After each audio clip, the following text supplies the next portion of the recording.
Well, hello, everybody. It's Romania Black, and why are we halfway through the season? Season 2 of Windbreaker. I don't like that at all. No. So we are on season 2 of Windbreaker episode 6, and I'm not ready to be halfway through the season. No. I've got my bingo card all put together. A cold front has come through where I live. It's chilly again, so that's okay, because we have Windbreaker to warm us up. And warm us up we shall be, because last week, Tsubaki, who I instantly have chosen as one of my favorites already, they barely said 2 words, and I'm still all about it. They have announced that Sakura needs to go on a date with them, and Sakura, who blushes at the sight of skin-on-skin contact from 5 feet away, is absolutely paralyzed with just secondhand embarrassment, fear, all of the feelings all at once, and so I'm excited to see where that goes. But before we dive into this episode, I have quite a few comments from episodes 3 and 4 that I want to talk about with you all, because some of y'all over on YouTube and Patreon have some pretty darn good things to say about these last couple episodes, and I think we should talk about them before we dive in. So, for example, Gray Spark for season 2, episode 3 said Keel has a tech cyber outfit because the gang represents, and arguably is, a tokuryu, a new type of Japanese crime gang that usually operates online or over social media. Tokuryus lure victims in by offering you a one-time job where you help them commit a crime and keep some of the profit. But then the gang blackmails you with your first crime, to commit more crimes with them. Keel has many of the red flags of real-life gangs, promising belonging, but ultimately exploiting its members. Yeah, now in their description, of course, I'm sure that the gangs offered more belonging than what it's detailed there, but, you know, those are hollow promises. And it's interesting it's based off an actual Japanese gang format. I'm assuming maybe they kept out the social media kind of bits of it because that might get too real, but I'm glad that Gray Spark brought that up, so thank you. Malgum said, final bit of trivia on Keel. I previously told you the Keel members all had Japanese battleship references in their names. All those ships were sunk in World War II, with the single exception being the Nagato. That's one of those things where it's like, you don't really need to research it too much ahead of time because you might end up spoiling yourself. This parallels how Nagato was the only Keel member to walk away from the brawl. The Nagato did sink shortly after World War II, as it was used as a target in a nuclear test in the Bikini Atoll in 1946. VA trivia. Fancy shoes tattoo guy at the end. Yes.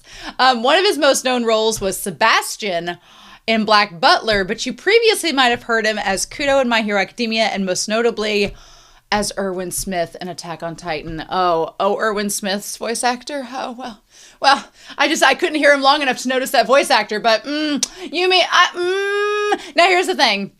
I'm not going to spoil anything about Black Butler and Attack on Titan, but there's enough difference between Sebastian and Erwin that you can lend that VA to be all... I wouldn't exactly say that they're character typed, except unless you consider really hot as being character typed, because that seems to be the only... anyway. We'll see him again, I'm sure, soon enough.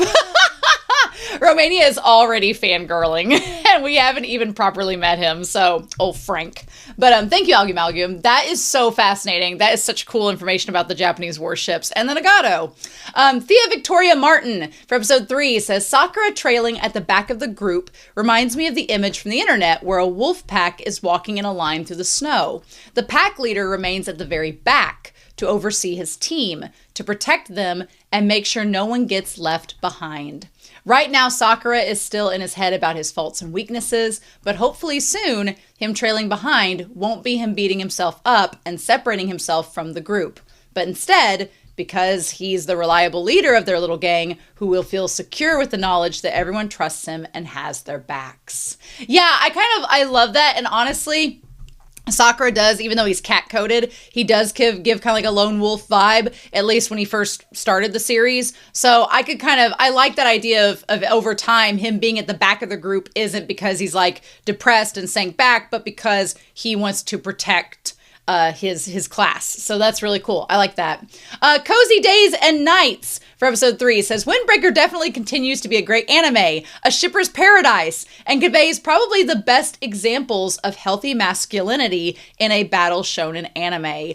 Yes, I think Tsubaki, we talked a little bit about Tsubaki last week, but they are kind of a prime example of how you can be masculine and strong and badass, but also wear a skirt at the same time, and it's okay. So I wholeheartedly agree that we're getting lots of good masculinity representations in Windbreaker.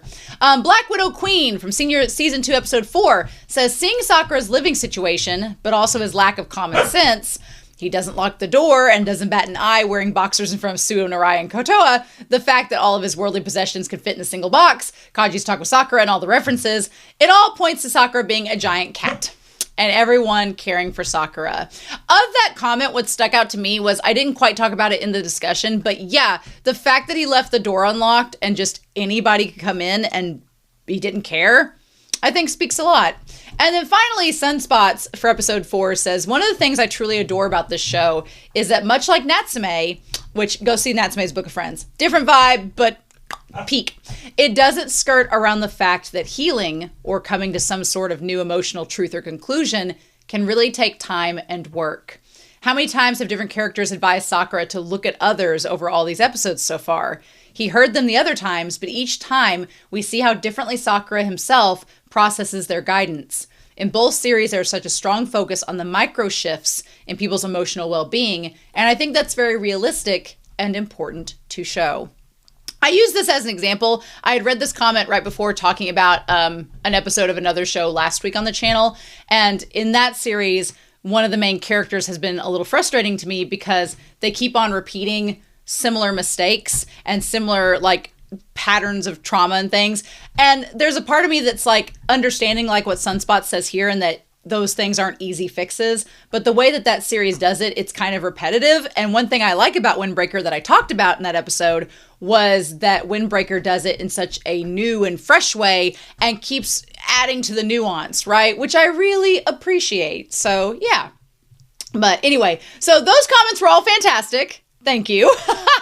Thank you all, everyone. I really appreciate it. But yeah, so that's what I got for comments this week. I am super excited to dive into this episode and see what we get. But thank you all so much for commenting and for joining me on this journey. I'm so excited for episode 6. And so that's what we're going to do. I got my tea poured. My dogs are at my feet. I am ready to go. So we are going to start episode 6 of season 2 of Windbreaker, aka episode 19. And we're going to do that here in 3, 2, 1. And let's make sure our subtitles are on. They were not, so that's good. Let's dive in.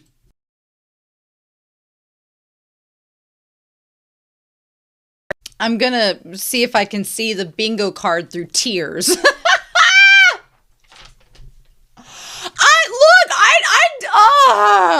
I did not know when I was signing up to watch this date episode that it was going to turn out to be a damn sob fest, but no, Tsubaki's my favorite. Tsubaki is my favorite. I freaking love Tsubaki so much.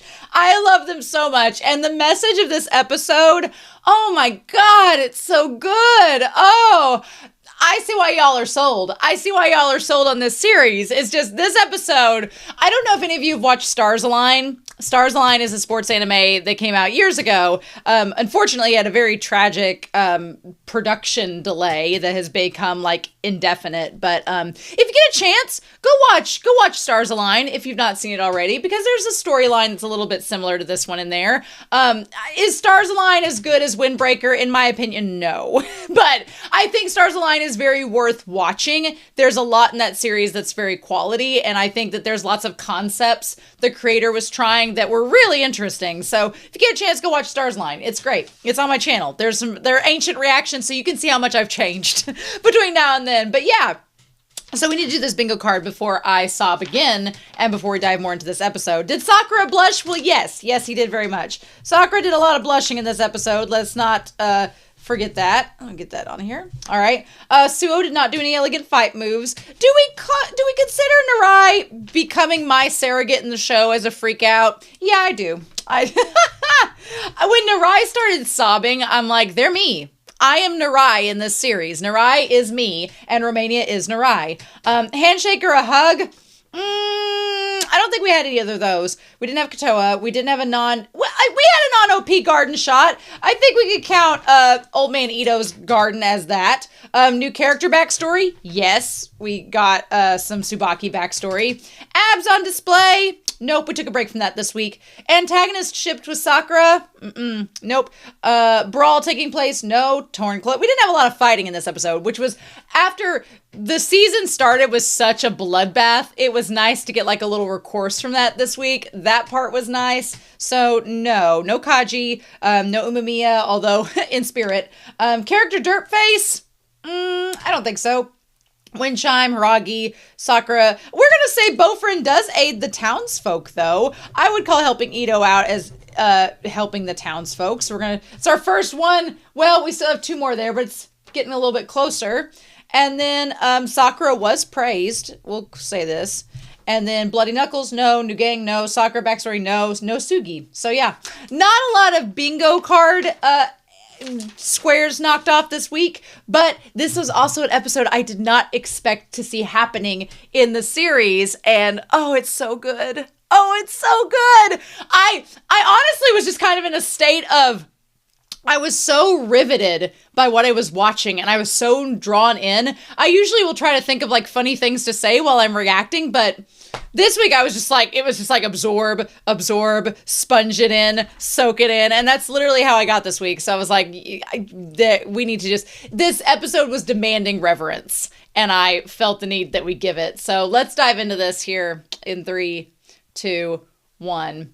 Right off the bat, I love this entire theme about it. I love that. The sparkly things that Tsubaki loves. They always like cute and pretty things, as long as I can remember, but I never told anyone about it. And now, like the nails, the lipstick, the bright red hair. I love the fact that the nails and the lipstick are based off of Ito's wife, because she wore the red lipstick and had the red nails, so that my abnormal self can live in a normal world.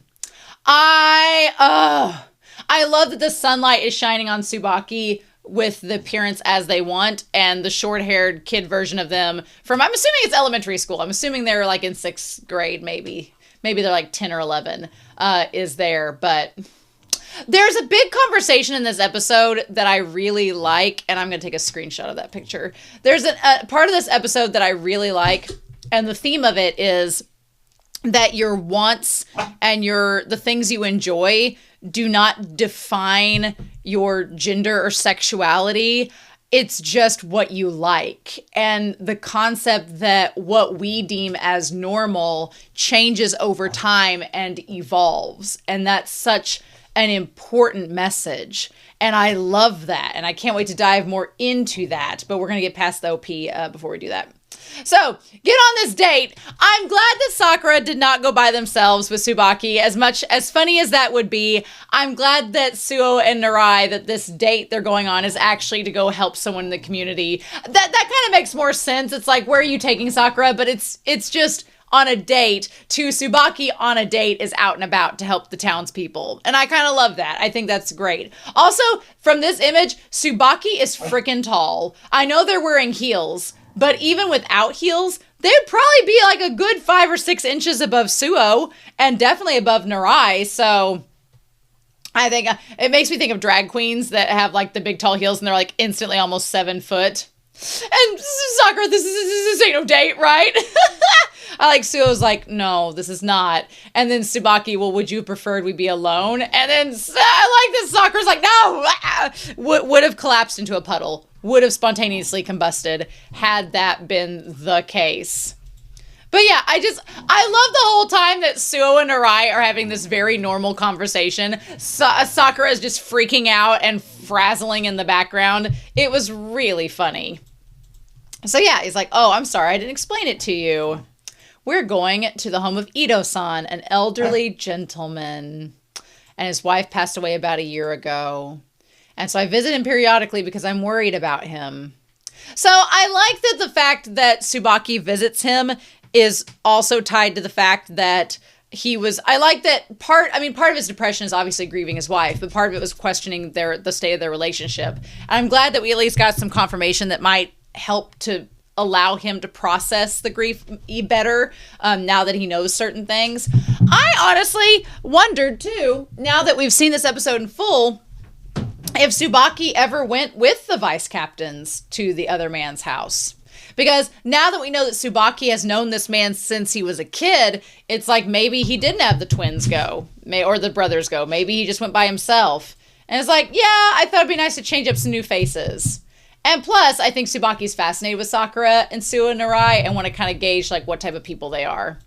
What do we have to do? Oh, don't get so nervous. We just chat, help with chores, and spend time with him. And we share some of our youthful spirit with him. But then they get there and he's just like immediately there's a really good lesson. There are actually, as I'm throwing this to my dog, there it is. Okay. As I'm throwing this to my dog and keeping track of where we are. There's several lessons in this episode that are so good. But one of the lessons, we'll get into the whole gender identity and agency and all that. But one thing that I really loved that really hit home and also kind of is something that's important to note is because Tsubaki's like, well, he seems like he's been depressed, that Ido-san is depressed. And when they get there, the first thing you notice, he's like, oh, I have dorayaki, I was thinking about eating it together with you like we normally do. And they're like, oh, absolutely, I love it. And they're like, what? Well, he's very spirited. And then they're like, the garden looks trimmed. And this line here, this doesn't look like the house of a depressed person. That is one of the key lessons of this episode, is that you cannot base someone's emotional state off of a stereotype. You can't rely on stereotypes to be the representation of that person. That's like a huge overarching theme of this episode, but it takes the forms of two different things. That when we're talking about depression and when we're talking about someone's like identity and what they like. So yeah, he seems spirited. The house is like, the garden's trimmed. It all seems fine. And so he's like, oh, I haven't met these kids yet. And he's like, oh, they're all first years. He's like, they're all so fashionable. And he points out, we'll get to the point I'm trying to make here in a second. I like that he talks about Narai's hair being like a mimosa. And then he points out, I like this thing here. Whenever he says, your earrings are made of coral. And he looks at Suo, and Suo's smiling the whole time, giving the customer service smile, of course. He says, they seem pretty vintage, but they suit you well. And then Suo just smiles even deeper. I thought it was a little creepy, Suo smiling deeply, but I think that he noticed the earrings were vintage. Now, that gives us a little bit of information about Suo, that maybe the earrings were secondhand. Maybe they were his mom's. Maybe he got them from somebody else. We'll see. We'll see. But yeah, and he seems fine. He's like, oh, who are you? And the thing is, again, talking about open-minded people, Sakura gets kind of apprehensive, thinking that this guy's going to make fun of his eye. And instead he says it's a color of twilight. And it reminds him of him and his wife strolling on the beach. Mm-hmm.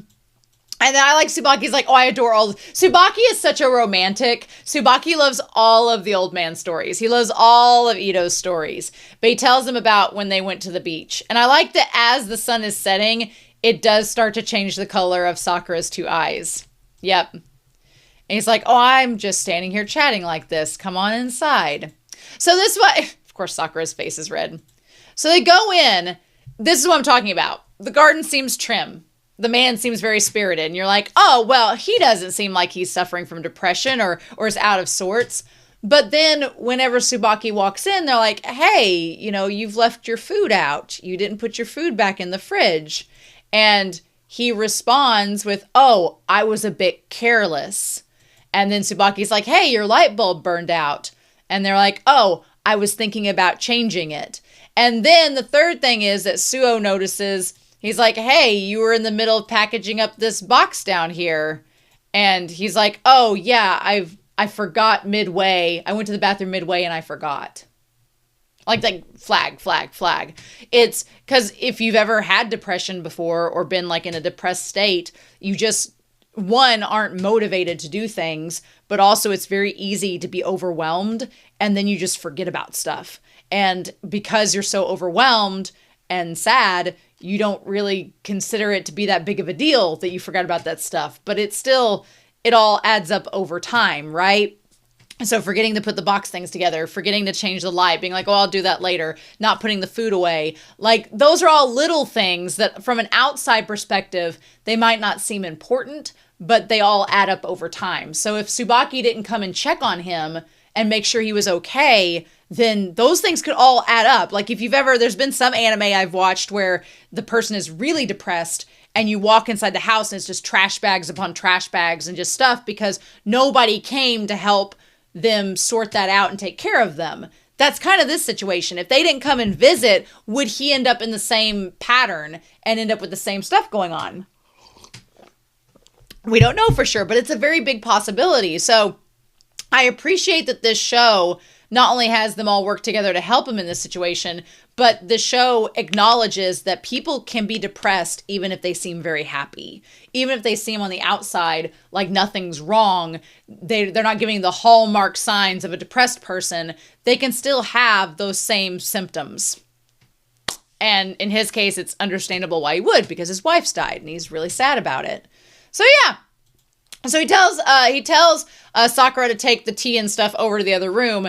And to be fair, when he said back room, there's a lot of back rooms. So the one with the blue curtain, I would have thought that as well. So I don't blame Sakura on that. But then when he walks through the curtain, we see all his wife's clothes, the hats, everything is in the room and it's all put up. And it's been a year since she passed. So everything has this, I like the attention to detail. Everything has a fine layer of dust over it.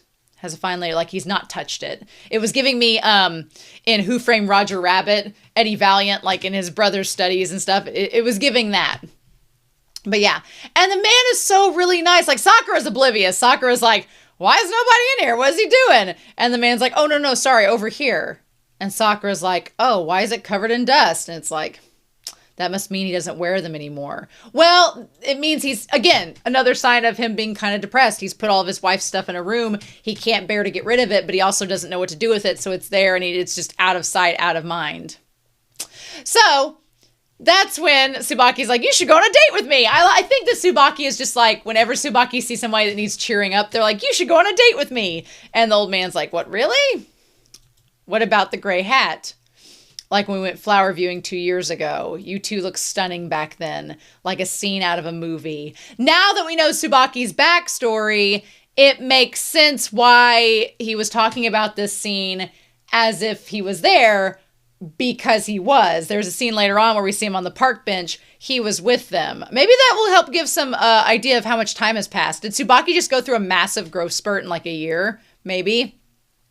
So Ido talks about how his wife, Yui, was so fashionable. And he's like, I wanted to follow along with her conversation and for her to look at me. And I got hooked myself. Now that we know he was in an arranged marriage, this makes a lot more sense. Because at first, when he was talking about how he was trying to get her to notice him, I'm like, well, you married her. That must mean that she noticed you. Otherwise, she wouldn't have married you. But when you find out it was an arranged marriage, it's like, oh, okay. He thought because she was quiet and kind of meek, she just went along with the marriage without him knowing if she actually loved him or not. And luckily, because of all the context clues we get throughout the episode, Suo and Narai and Tsubaki and Sakura are like, no, she loved you. She thought you were an idiot for not realizing that she loved you, but she loved you. And I like this episode. This episode was so good because it tied so much together and it made sense and it connected things. It was so wonderful. I loved it. But yeah, I will say, do I love me a floral pattern? Yes, Romania loves a floral pattern. Do I think that that is like 70s gaudy? Yeah. It's the purple. I think if the dress had like a blue trim or an orange trim, I think it wouldn't look nearly as gaudy, but the purple's so dark and out of place, it doesn't work. But I love that he says, he's like, I gave it to her as our first gift. I gave her this dress. He's like, I never would have gave it to her now, but she matched the accessories and the shoes and made it stylish. To me, that's another sign. If she really didn't love you and didn't love the gift and didn't think it was a good gift, she would have not wore it. But the fact that she made the effort to style the accessories with it means that she appreciated the dress and she wanted to wear it and she loved it. So yeah, she loved the sentiment of it, if anything. I really hope she did. Okay, so that's what leaves Tsubaki to be like, what do you mean? Of course she did. Like, what do you mean if she did? What are you talking about? And that leaves him to kind of question, did she actually like him? She always smiled and was a gentle person, but she wasn't very talkative. But even so, the time I spent with her was filled with joy. This couple is the best couple in the world. They are the best couple in the world. They are the most open-minded, sweet, loving couple. I hate that she's died. That makes me so sad. I was like, can we have just like an entire country of these couples? Like just copy and paste, please? Because they're amazing. It must have been a wonderful relationship. So they leave and Tsubaki's worried about it. And he asks, he's like, maybe it's because I saw your eye, but it's been fun being able to remember so much about my wife. Yeah. And it breaks my heart because this just makes me think of like older people. Like a lot of times older people just want somebody to talk to. They want somebody to reminisce with. They want somebody to tell their stories to. And a lot of them are so lonely because they don't have anybody to come visit them. And it's like, if you can, go visit an assisted living home or a nursing home and go visit old people because that makes me so emotional. This sweet old man making me sad. Not sad, but making me feel like, so empathetic towards him. And Sakura's like, I didn't do much. So as they're leaving, they're like, well, I heard he was depressed. And it's like, well, he seemed in better spirits than I thought. He's got more lively compared to a year ago. But every so often, he has a look that feels very painful. Yeah. And that's another lesson, too, that like depression and stuff doesn't just magically leave. But it's something you have to kind of like work through. And Tsubaki's like, well, it's only natural. Someone dear to them. But I don't think that that's the whole story. So then Tsubaki's like, I want to get their spirits up because I owe them everything. I'll do whatever it takes for Ido-san to start having some fun again. And I'm glad that Suo asks, like, we understand that Bofrin goes around helping the townspeople, but this seems rather personal. Why do you care so much about this man? What did they do for you? They did quite a lot.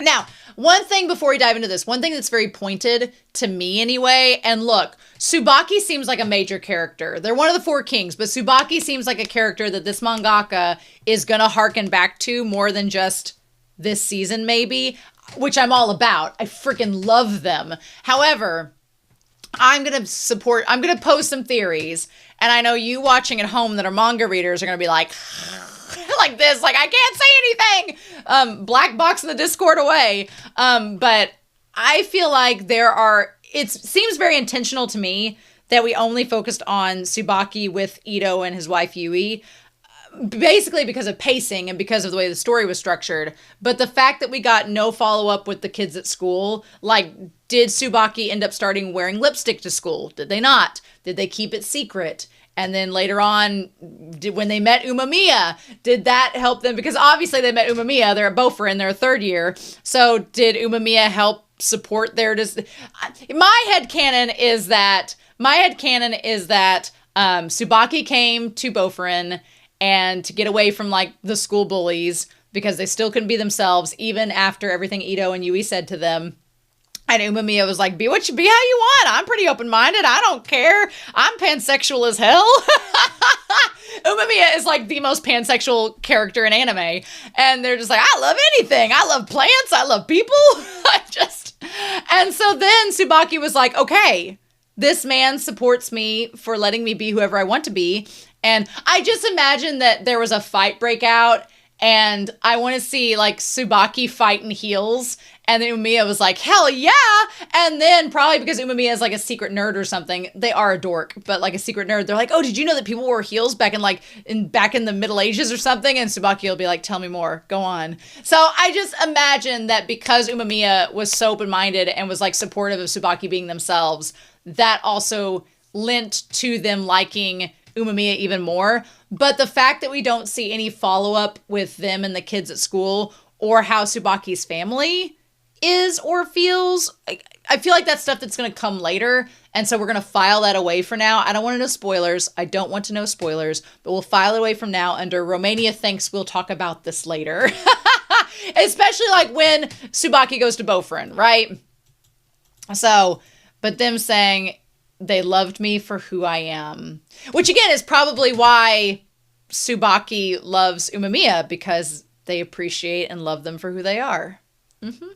I also kind of love that you can see, like, also hair envy. Damn anime hair envy. It's not enough that Kotoa has, like, envious locks. Freaking Tsubaki has hair of the gods. Would love this hair so much. Like, freaking amazing. And it's their hair. I'm like, I like that if you did this, you could kind of see how they look similar to how they did as a kid, but it's all grown out. This had to have been a while ago, though, unless the red is extensions. The red hair could be extensions, though. They could be extensions on top of it, but still. So we go back to Tsubaki's childhood, where all the girls are playing with the jewels and everything.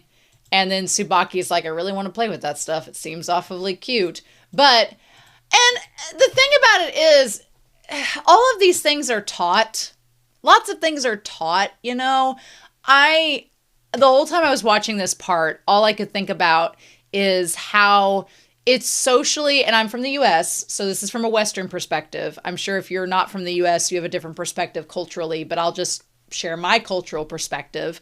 And that is, growing up, I grew up on a farm. So did I wear lots of dresses? No. I did not wear dresses growing up. I wore jeans. I wore overalls. I wore boots.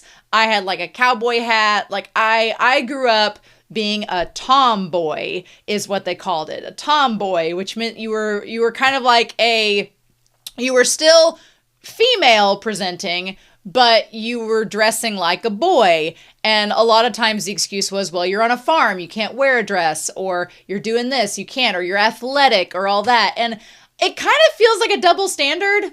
It feels like a double standard. I know a lot of it, if you look back at fashion, at least in the US, a lot of it dates back to women around World War II, started having to work industrial jobs that men couldn't work because they were at war. So then women were allowed to socially be acceptable to wear pants and things like that. A lot of times, even before World War II and the Industrial Revolution, a lot of women on farms wore pants if their families didn't have sons and the women had to do the work. So this is something that culturally has been in the makeup for, no pun intended, for centuries.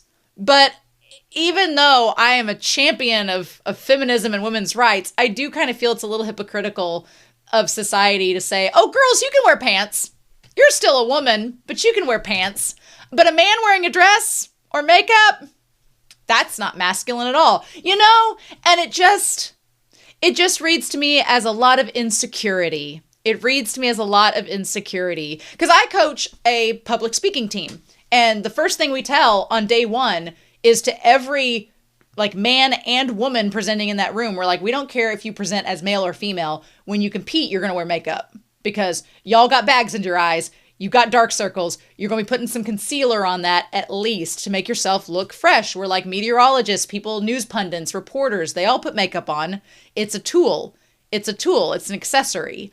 And so that's one of the first things we teach is that no matter what gender you are, you need to look presentable, and those are tricks of the trade, right? And we'll talk about how Ido explains like the shoes and the makeup and all that in a way that makes Tsubaki feel comfortable with who they are, right? Because Tsubaki doesn't present themselves as, they don't describe themselves as feminine. They just like those things. They like feminine things. It's like there's a stereotype that every guy that does theater or is an actor is gay. No, that is not it. No, not at all. There are lots of actors that are heterosexual. They love the theater, or they love dressing up, or they love fashion. I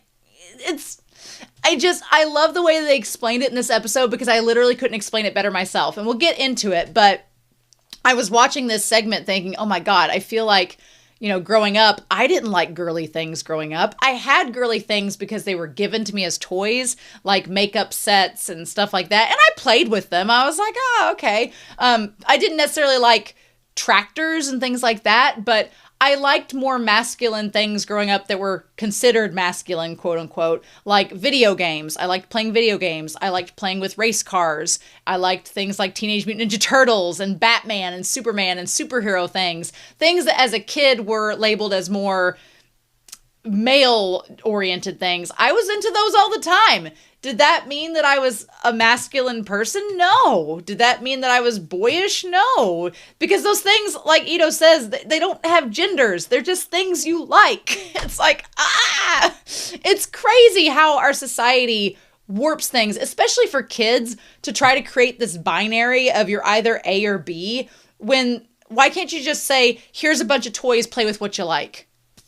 Like, why is that so hard? Why is that so hard? It's hard because there's a bunch of insecure people that are in positions of power that want to make it hard. And it's like, just want to start an island where kids can just play with whatever toys they want to, because that's just ridiculous. So yeah, and look, there's nothing wrong with these kids being into sports. There's nothing wrong with these kids about, I substitute taught for years. There's kids that are like, I don't get the cute things, and that's fine, but it shouldn't, like, you could tell Tsubaki was so uncomfortable because Tsubaki was given the same damn smile that Suo gave about those earrings. I just want to note that. I want to write that down and note that. Same smile as Suo with the earrings. Something's up with Suo. Keep tabs on that, y'all. But you could just tell Tsubaki's kind of upset about that. And then when he gives him the ad with the, like, he's like, you said you liked cars, don't you, Tsubakino? I mean, granted, maybe Tsubakino did like cars, like pink cars, shiny metallic cars, right? The radio control car is kind of cool, like the little off-road ad. I'd be kind of into that. But he's like, you wanted that, right? And look, I don't think the friends are doing anything wrong here by giving Tsubaki things that they think that he would like. I think that's sweet. I think the kids are trying to get along with them.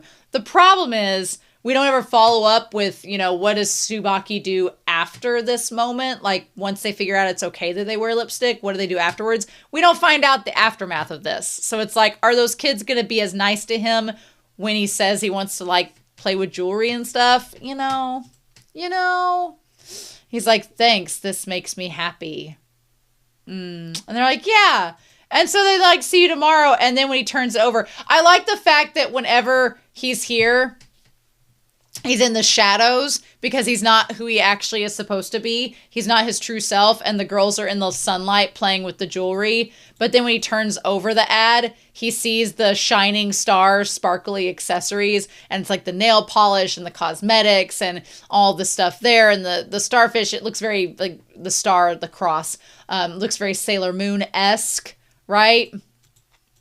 And they get so excited seeing all of that. This one has a great color and this one has designs on it.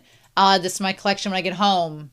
And that blush instantly fades the moment that Tsubaki's like, why? When Tsubaki looks over and sees himself in the mirror, it's like they realize in that moment, I'm hiding who I am. I'm pretending to be somebody I'm not at school so that I can fit in. And they call themselves a liar. I love them looking in the reflection. I wanted to, if I wasn't so enthralled and into the reaction, I'd be like, who is that girl I see? I felt like the reflection part from Mulan. Mm-hmm. I feel like Umamiya, I needed a parody where Tsubaki is Mulan that can do both, and then Umamiya is Shang, and I need Umamiya coming back home like, would you like to stay for dinner? Would you like to stay forever? I need Ido to say that to Umamiya. I need Tsubaki to bring Umamiya to the house to meet Ido-san, and Ido's like, would you like to stay forever? That's what I need. That's what I need. Mm-hmm. So yeah, so Tsubaki was feeling down, finds the earring, and then as they're admiring it, Ido's like, oh, that earring, that belongs to my wife. I've been looking for it. And I love that in this moment, Tsubaki's like, oh, this is somebody I've never seen before. This is a man. This is a married man with a wife who has this fashionable bolo on, this brooch. They're wearing this like pink shirt with white blazer. And here's the thing that I liked too.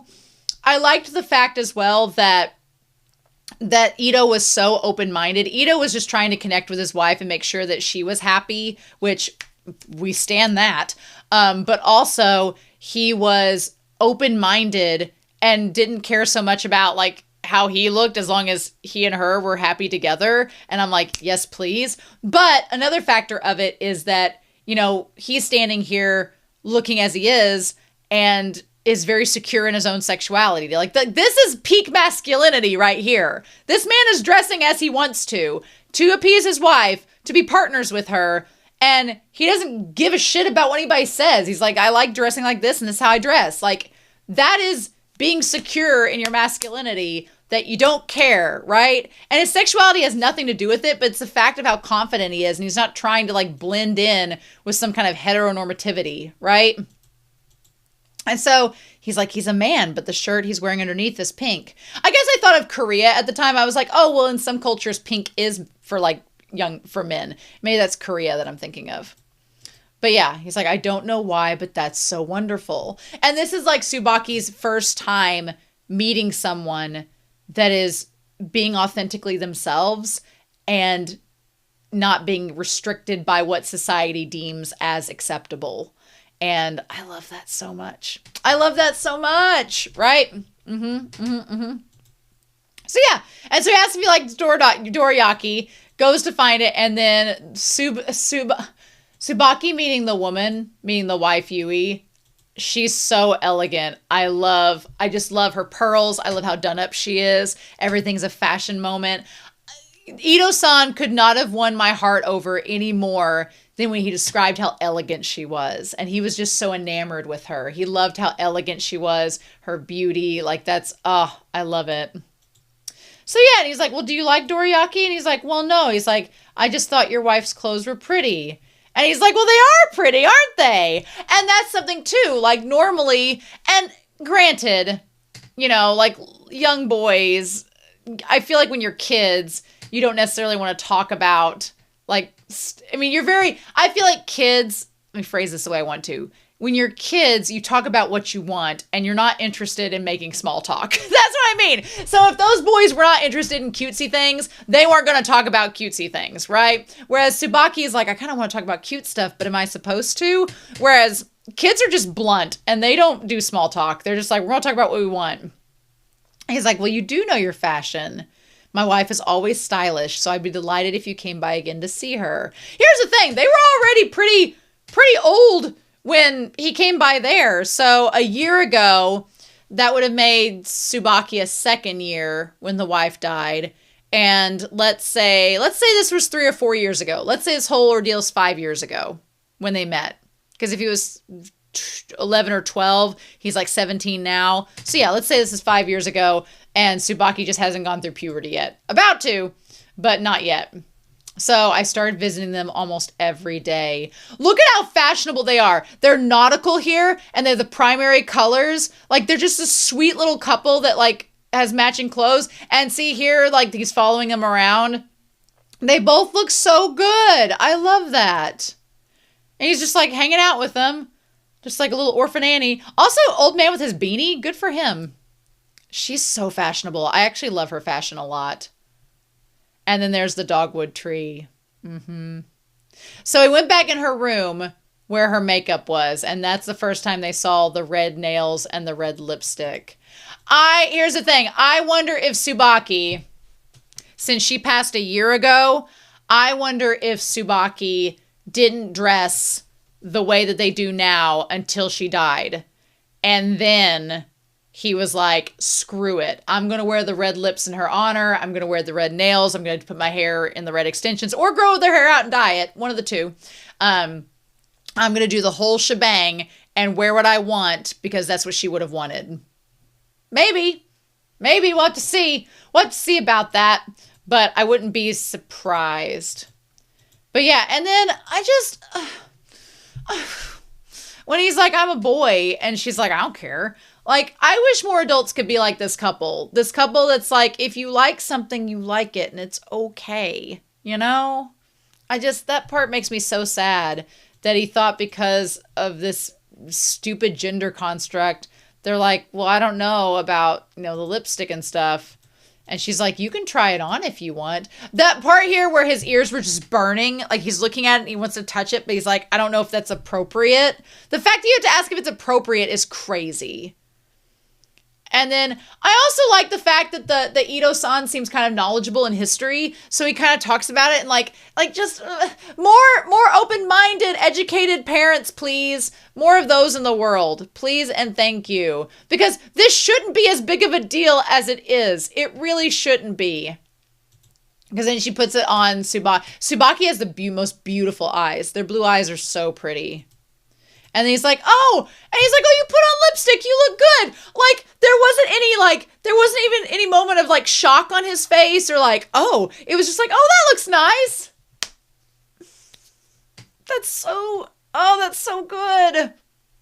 I know that there's probably a ton of people watching that just, it like a wash of emotions on you is so crazy. Because I would start crying too. I did start crying at this point because Tsubaki's been so afraid of being themselves and being ostracized. And then them saying, why am I so happy about this? Like, normal boys shouldn't be happy to put on lipstick. Why do I think it's so pretty? Why am I happy about it? And then Tsubaki saying, I don't want to lie to my friends and family. That's what we didn't get any follow-up on, but they'll probably say that for later on, either this season or next season or whatever. But because this mangaka seems to like to give you little chunks of backstory as we go. But that made me so sad that they were like, that they felt this pressure of lying to their family and friends. And it's like, no, they're like, I want to like things that everyone else does. Buddy, don't like stuff that everybody else does just to do it. People like lots of stupid shit. But this whole thing here of I want to be normal, that made me so sad. That was heartbreaking. But what really got me was the two of them being like, well, they're like, do you know what high heels are? And Tsubaki's like, yeah, they're the ones with the pointy shows and they're shoes for women. I love this. I love it. They're like, yes, you are right. Did you know that they used to be men's shoes? Yeah, and Tsubaki's like, what? Yeah, history lesson time. I love the little smudged lipstick. That makes a big difference. He's like, that's right.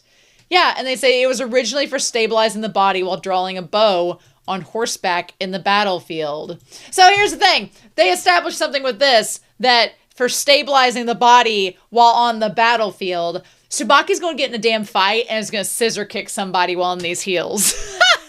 And they're going to have great balance. Just you wait. But yeah, like if you go back and look at fashion through the ages, a lot of men wore makeup in the ages. They grew their hair out in crazy fashion statements. Go look at like European royalty. Them men were trying to be fashionista divas, right? But a lot of these were things originally worn by men that as they kind of became out of colloquialism, they just sort of became... It's kind of like the men got tired of doing all the fad things and they're like, oh, I guess women can do them now. It's like, thanks. Gee, thank you. I also love that she immediately got like the tissues and stuff out. And he's like, is that true? She like makeup. I love that she didn't take the makeup fully off, just fix that. It was originally used as a charm to protect the body. Aw. Yep. And then she takes the lipstick out in the little brush. The brush is great. The difference between men and women is an important thing, but it's only a small part of you. That line, the difference between a man and woman, is an important thing. Not huge, but important, right? It's important, but it's only a small part of who you are. Like the junk down there is just a fraction. It's important. It will determine some things to come. I like that she kind of like, without giving the birds and the bees, she's like, you should know the stuff you're born with down there, it has a function. You should know about it. You can change it later on if you want. You can change it. You can not use it. You can do whatever you want with it. It does have a function. You should probably know about it, but it's only a small part of you. It is not determining who you are entirely. And then I love, he's like, because the first person to wear high heels and the first person to wear lipstick were actually... They didn't think about wearing it because it was for men or putting it on because it was for women. I love that they give the example of like somebody from like an indigenous tribe that's wearing the makeup as well for like battle, or the makeup for like symbolism or for rituals. Like that's all important too, right?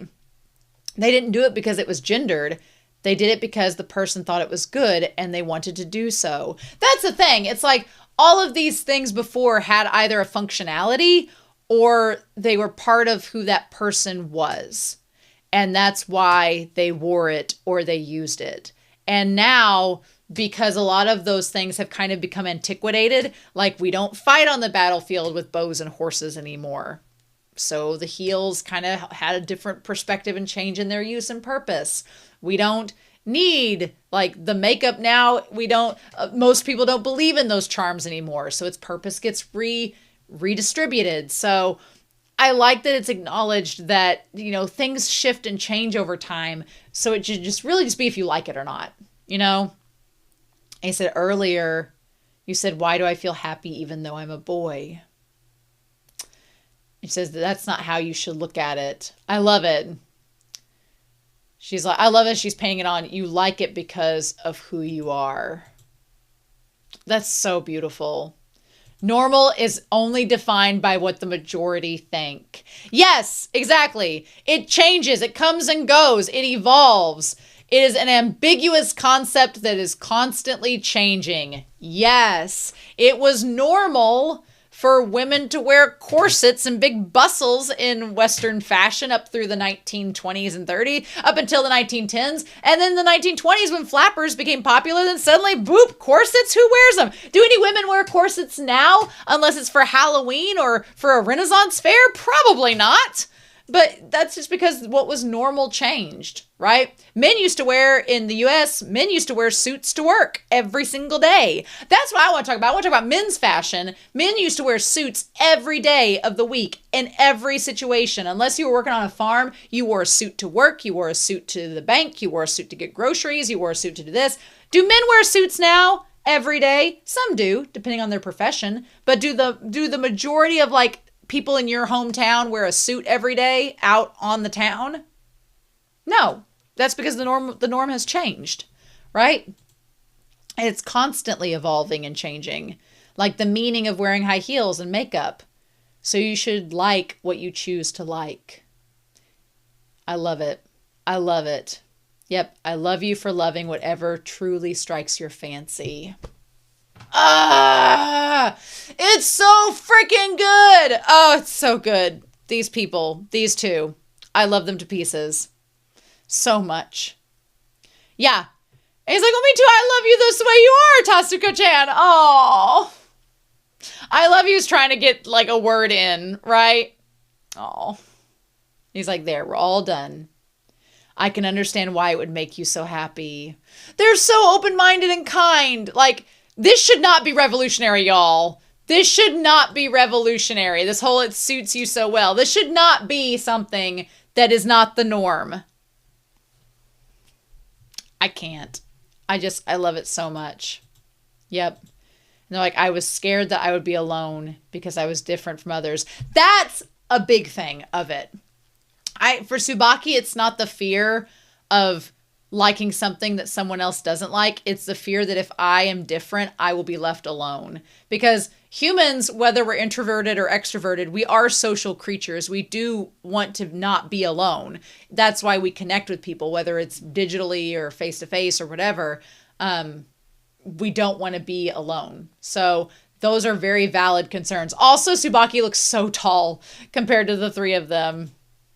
But that couple accepted me for who I was. And I realized I wasn't alone anymore. I could say I loved what I loved. And so now it's my turn. And I love this Sakura. Sakura is very reflective. Sakura's like, this episode's not going to be about me. At least not for right now. But I thought this was really, I love that contemplation. That's really good. And then Narai is me. Narai was me in that moment. I was like, that literally Narai and I were on the same page. I was so touched. We'll do wherever we can to find out what's bothering Ido. I love it. And I love that Narai is like, let's work together. And Sakura's like, working together. And Suo's like, yeah. Suo's like, whatever's going to make Sakura uncomfortable, let's get to it. Love it. And then Sakura's like, when are we going the next time? Tsubaki's blush whenever they're happy is so sweet. I love it so much. It's so cute. So they go back to see Ido the next day, and he got out the photo album to show like all the pictures of her. And I just love that Ido is such a romantic. He's so sweet. It's great. And so they're like, well, these are mostly pictures of Yui. She's not really even looking at the camera. I like the fact that he talks about how she didn't like looking at the camera, and so he took a lot of pictures of her when she wasn't looking. But then they didn't have a picture of their marriage, which I thought was interesting. But then when you find out it was an arranged marriage, you're like, oh, okay. I can kind of see why that might have been now. But yeah, then the picture of them with the dogwood tree.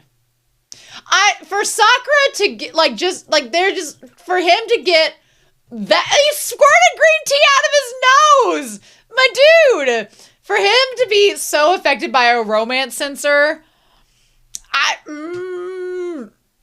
if Sakura sees a legitimate ship happen, he might combust. He might spontaneously burst into flames. He might. He's like, I didn't think Sakura would be like this. I like that Tsubaki has determined that Sakura has a romance censor. If we do a season 3 bingo card, we're going to put Sakura's romance censor triggered. We need to have that on there. That's so funny to me. But yeah, when he feels the aura of romance, he turns all red. He's like, I like these, like, well, it seemed like they both look happy, but the old lady looks like how Tsubakino looks talking to Umemiya. Sakura just calling it out. Just putting it out there in the open. And then Tsubaki is like, oh, well. And that's when Ido's like, well, you see, do I look this cute to you? Sheesh. Yeah. And then Tsubaki's like, wow, you're beet red. Not bad. And it's like, oh, this is embarrassing. And they're like, well, this Umemiya, you know. And look, Tsubaki said the one I always talk about, the one that I love. Tsubaki loves Umemiya, and I could not ship this more. Black hair, white hair, yes, please, give this to me. I honestly, Tsubaki and Umemiya don't have opposite personalities. Their personalities are pretty similar. I feel like, here's the thing.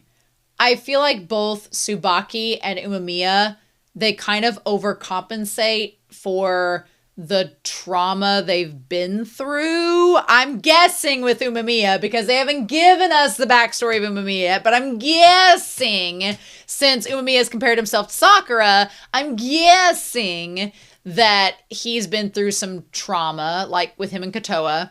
And so he masks a lot of it by putting on this bright, sunny face. Like, everything's fine. I'm just so friendly. But it's because he's like wanting to connect with people because he's gone through a period where he couldn't connect with folks. That's my assumption. Whereas Tsubaki overcompensates a little bit because they want to be accepted. And they're like, you know, kind of compensating for the fact that I don't think that they're sad that they are, you know, displaying what they like and dressing how they want to dress, but they're just like, this is who I am, deal with it kind of mentality, right? Like they said that on the first day of Sakura, they're like, hey, I know this might seem like a lot, but you got to get used to it. It just feels like that. They both put on this very, very cheery personality that hides some darkness. So they're similar in personality, but I ship it. I'm like, look, if Kotoa and Umemiya are siblings, let Kotoa go be with Hiragi if Sato doesn't work out, and then get me Tsubaki Umemiya. I'm here for it. And that's when Ido kind of like breaks his guard down and is like crying because he realizes, okay, if Tsubaki feels that way for Umemiya, then did my wife feel that way for me? Was I wrong? You know, and everybody's kind of like, oh my gosh, does it really look that way? And I like that Tsubaki, I like Tsubaki's face of, well, yeah, like Tsubaki kind of looks like, why would it not be? Why would you say that? I also like that Tsubaki's wearing the bolo that he wore. That's really cute. He says, I was unsure ever since I became all alone. Was Yui-san ever really happy? And he's like, I loved her, so I was very happy. So we find out he was all for the arranged marriage. He like loved her immediately, but he was afraid she didn't feel that way. And I love that when we look at them as they were like getting married as young adults, she's gorgeous, like so beautiful, and he just looks like, Ito's cute. He really is cute, but like you could tell in his mind, he felt like he leveled up. He was like, she's amazing and is instantly in love with her. And in his mind, he's like, was I good enough to be with her? Because she seems out of my league. Was I good enough to measure up to being her husband? And by the end of the episode, it's like, yeah, which Ito's amazing. He's so open-minded and kind and wonderful. It's like, how would you not be happy with him? But he wasn't sure. She didn't really put her thoughts into words, so I wondered how it was for her. Also, I think it's interesting they didn't have any kids. Not that there's anything wrong with that. It's just an interesting thing because usually in stories like this, when it's an arranged marriage, they end up like having a kid, but they didn't. And I, as somebody that doesn't really want kids for myself, I'm totally fine with this. I'm like, this is nice. I like this kind of representation here. Also, side tangent, it's a fire horse year as I'm recording this. And I don't know if you've all have researched fire horse years in the Chinese zodiac, but go look it up. Look at Japanese birth rates and fire horse years. Apparently, there is a superstition that children born on fire horse years are more unruly and like more wild and rebellious. So there is like, especially back in the 40s, there is like, because this happens once every 60 years, there's a fire horse year, and this is the fire horse year. But the last time it happened, the birth rates in Japan are like like dipping back. Like there just were no kids born in the fire horse year because the parents were like, not this year. That's crazy. That's so wild. But I don't know. I'm an Earth Dragon, so wouldn't know. Earth Dragon and a Taurus makes like all the sense, right? But like it didn't bother me much when I was together with her. But now that I'm alone, that uneasiness just kept growing. But I see that's how it looks.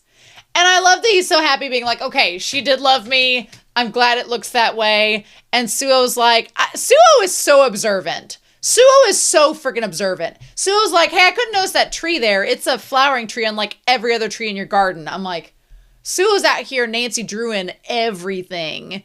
And when we find out, he said they planted the tree. She wanted it planted. She suddenly said she was going to plant a dogwood tree.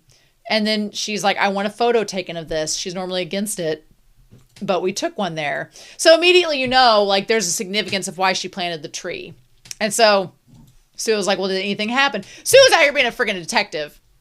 Did anything happen of significance? And he's like, well, one time during the time off, he saw her like working on the hat. And he's like, oh, I'll just clip my nails over here in the bright spot. Continue what you're doing. And he was like jealous that she was so enthralled with her hat. And he's like, you're beautiful when you're absorbed in fashion. I want to be fashionable enough that you would look my way. So he was jealous of like her and all of her things. He's like, I always said she looked wonderful, but would she look my way?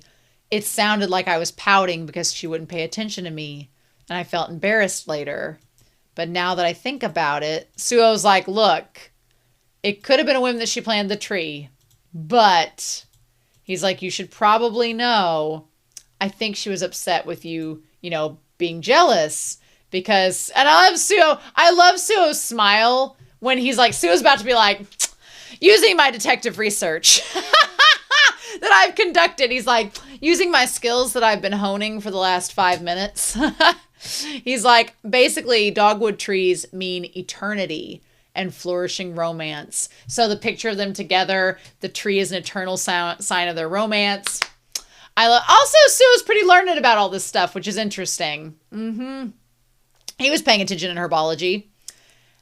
And then he's like, and I like that they say this line in English, am I indifferent to you? I found it interesting they said it in English, maybe because there's not a way to translate that question in Japanese and it mean the same thing. Because then the follow-up in Japanese is, do you think I have no interest in you? I love that this was her answer. She was like mad at him. She's like, what do you mean?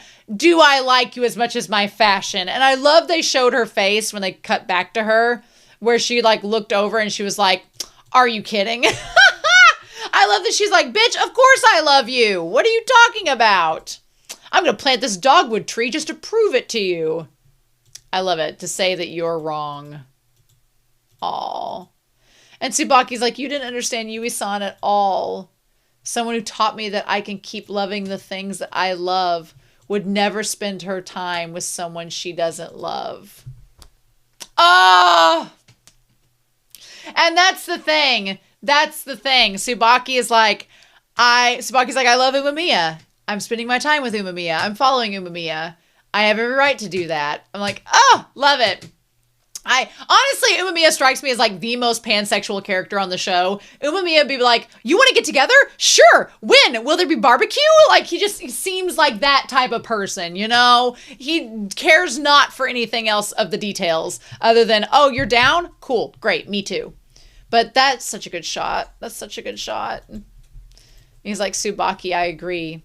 If someone who talked to me if someone who talked about me so happily was next to me. Oh, that's so cute. I love it. If it was me, I'd be happy. That's so sweet. And he's like, right, Sakura? And he's like, why am I having to talk? They're like, come on, you've got the romance radar. He's like, I don't really get it, but I don't think you'd make a face like that to someone you don't care about. He's like, brr. And that's all that man needed to know. Sakura can instantly tell if a ship is a ship. Yui wasn't that type of person. I thought I had watched at her side more than anyone. I'm so unfashionable. I love that moment. And he thanks them. It's so cute. Also, he's like, to think this is her way of telling me that I was wrong. You didn't even expect me to notice it. You were elegant in every way. She was like, what a queen. She's like, I'm not going to argue with you. I'm going to plant this damn tree and somebody's going to explain it to you and they come give you your meals on wheels, sir. Just you wait. What a queen. What an absolute icon. Love her. And I love this little shot at the very end where she like gives a little, she like is watering the tree. She like sticks her tongue out. I'm like, just you wait. That's so freaking cute. Is it weird that they kind of look like Kotoa and Hiragi there? Like an older Hiragi and Kotoa? Is that just me? Is that just me shipping? Probably. But, And yeah, so I've talked for nearly an hour about this episode, but all of the themes of this episode about acceptance. I mean, Bofur and Windbreaker is about acceptance. It's about finding acceptance, and that's so beautiful. I love every ounce of that, but to see it emphasized in this episode is so freaking good. It's amazing. So, oh my God, I've talked for an hour about this. I need to know your thoughts down below, y'all. Obviously, I hope we see more of Tsubaki. I'm not done seeing them in this. They're so good. I want them to stick around like Kaji and just pop up every now and then throughout the series, but I don't know what we're getting next, so that's exciting. But yeah. So in the meantime, I hope you all have a wonderful week. Please stay safe. Take care. I'm so excited, but I will be back next week as we will have episode 7 of season 2 of Windbreaker, and I'll see you then. Bye.